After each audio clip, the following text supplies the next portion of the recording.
as haunting as Benjamin Christensen's Haxan. Originally intended as a film essay on the Salem witch trials and the cases of hysteria, Haxan ended up providing us one of the most haunting and prolific visions of hell, influencing hundreds of films and other forms of media. Haxan is even considered disturbing by modern-day critics, and has been the subject of many think pieces and examinations.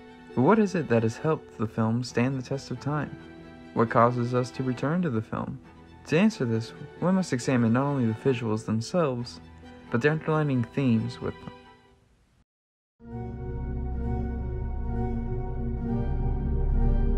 Before 1922, most interpretations of the devil didn't exceed past being red, tail, and horns. Christensen went a different route by researching plenty of woodcuts, board sheets, and paintings reaching all the way back to the 1400s. Take the infamous Sabbath scene from the film, a scene that many critics have seen as a parody of Christianity and Catholicism with Mass. But the scene is meant to go beyond that, showing the cannibalism of infants and the celebration of it.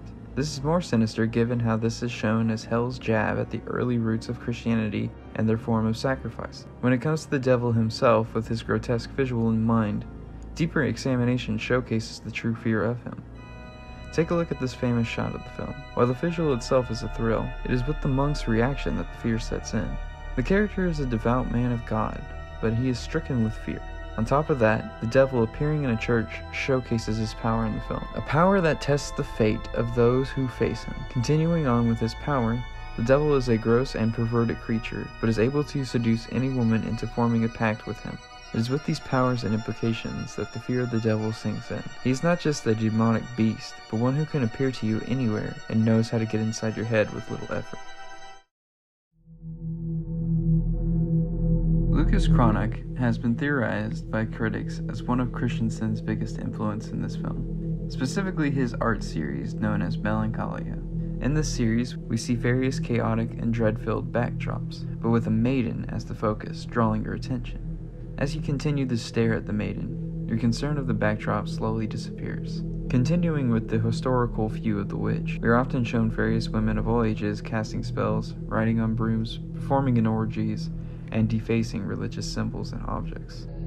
We reject the Trinity and pray devoutly to you, great Payman. Looking past the visuals again, the true fear comes from the cast of women. The devil seduced all kinds of women, as the character of Maria in The Painter's Wife shows. This range of women shows us a monster that hides in plain sight. As seen with the historical Salem witch trials, the fear of the witch was one that caused anxiety among friends and family. Haxan provided us a visual of a monster that even defiles the sanctity of marriage, and the person that you once loved is secretly an agent of the devil.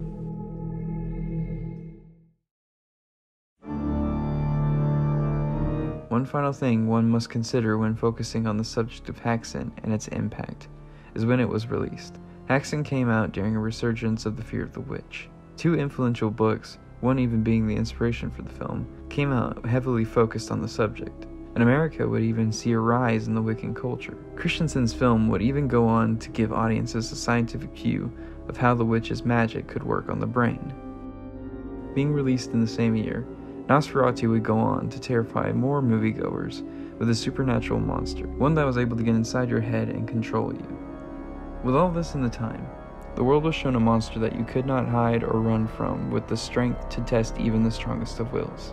But even worse, the world saw an invisible monster, one that could be anyone and anywhere, and could spread its possession through that of an intimate touch.